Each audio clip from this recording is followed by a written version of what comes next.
Welcome to the DraftKings defense analysis for week 3. I'm Jason Gilbo at JGilbo11. With me is Russell Clay at Russell J. Clay, who did our defense piece this week. And it seems like there's quite a few options. It just feels like there's a ton of defenses in good spots. Certainly a ton of options that I am at least intrigued by.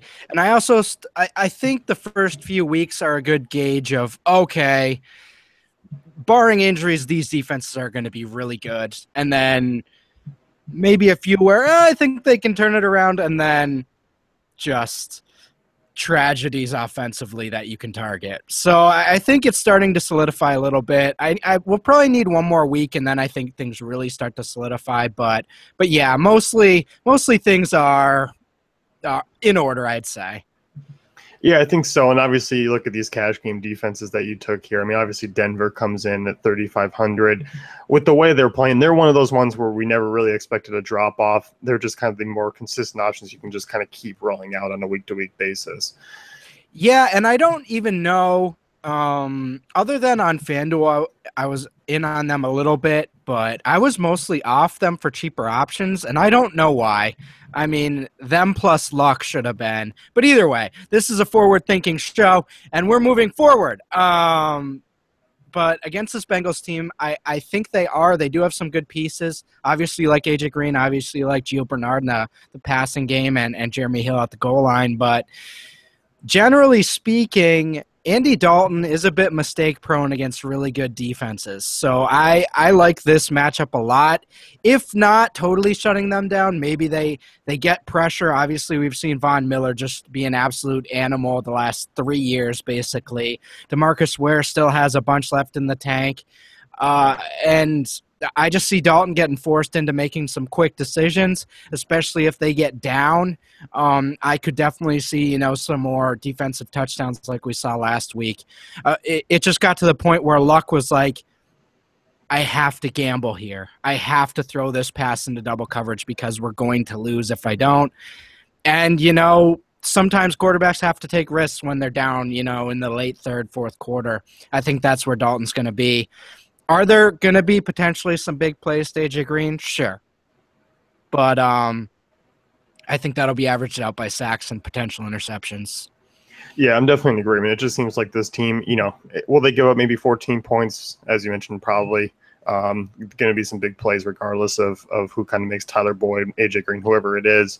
But they have that lockdown kind of secondary that just makes you kind of think, okay, they might give up 80 yards in a score, but that's going to be probably about it. Right. Yeah.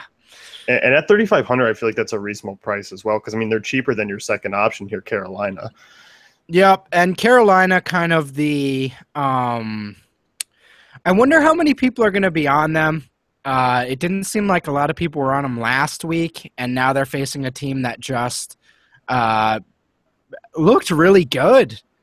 In prime time with Stephon Diggs going for 180 yards and a touchdown and Sam Bradford slinging it around.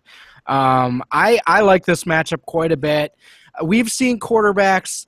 It wasn't too many years ago when Case Keenum had a primetime game and he threw it to Andre Johnson every time, and that ended up with, 3 touchdowns and 250 yards to Andre Johnson, and people were comparing him to Brett Favre, and now he's Case Keenum.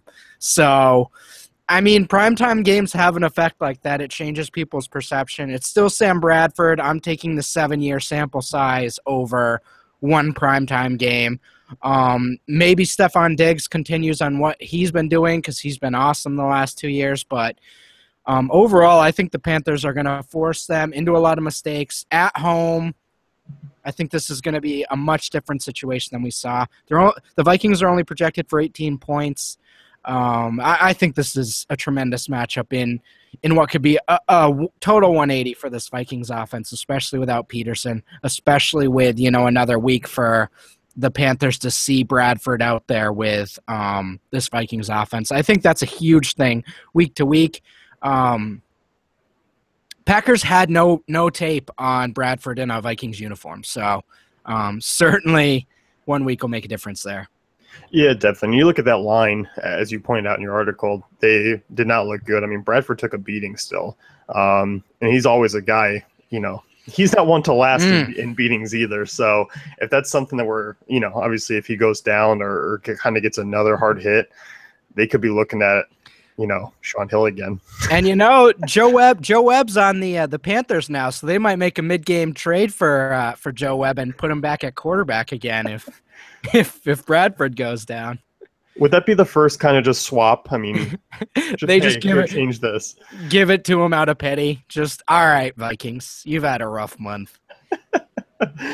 As far as GPP defenses go, I like two of these teams right here. I mean, Miami's your first one at 3K. Getting a Browns, offense that's on their third quarterback. They just signed Charlie Whitehurst. That says a lot about where their offense is at this point. Yeah, and again, Ndamukong Suh, Cameron Wake. This Dolphins team has a nice, little front package there to get pressure. Cody Kessler had some signs of talent at USC, but overall, third-round pick, year one. I don't know what we can really expect in terms of upside here. Obviously, Isaiah Crowell was looking good last week, but really other than that big touchdown run, kind of held in check for the most part. They're only projected for 16 points.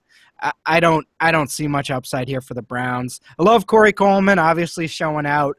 Gonna be a special talent at some point, and the production's gonna come. Do I think he can get a deep one? Sure. Overall, I expect some pretty high upside from this Dolphins team at a nice price. Yeah, I do too, and I think for me. If they were a little bit cheaper, I think they'd be borderline cash. I just don't think there's enough difference from them in terms of kind of high ups or in terms of the pricing of like the Broncos, who are just 500 more. If they were dropped down a bit, I think cash consideration would be pretty close. Yeah, absolutely. In terms of a secondary one, the Raiders. So the Raiders have been fooling a lot of people early on in the season, especially, the optimizers of the world. Not necessarily ours, but it seems like everyone's projecting the Raiders to go off every week. And there's reason for that. They have some special talents on that defense, and they're just young, and young teams are going to get taken advantage of by Drew Brees in New Orleans in the Dome. So that's just going to happen.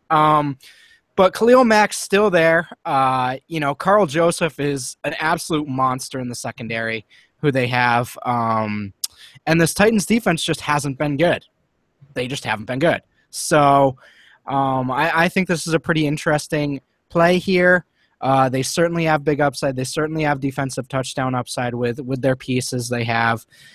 Do they have downside? Yes, but how much downside do they have against this Titans offense? So I like them at 2,600. I think they're very viable in tournaments.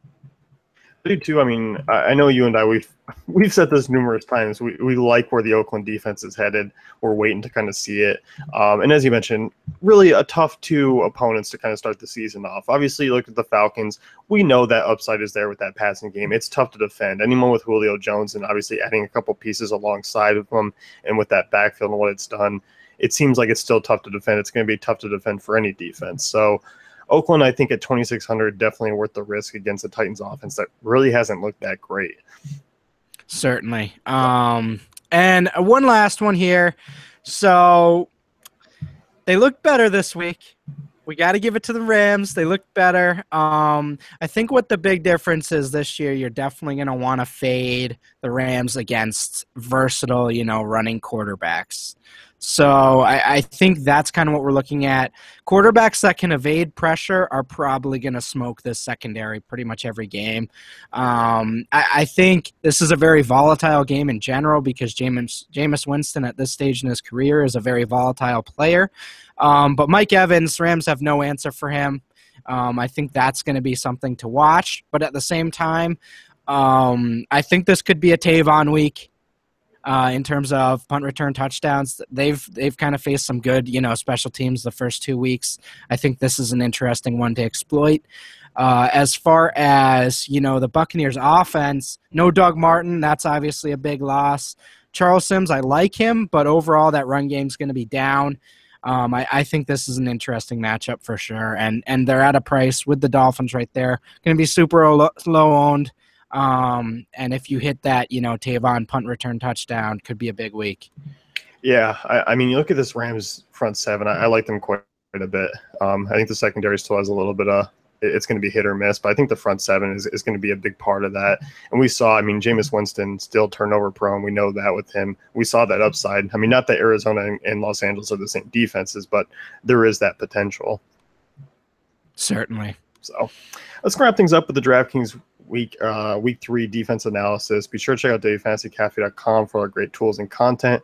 Be sure to subscribe to our YouTube account.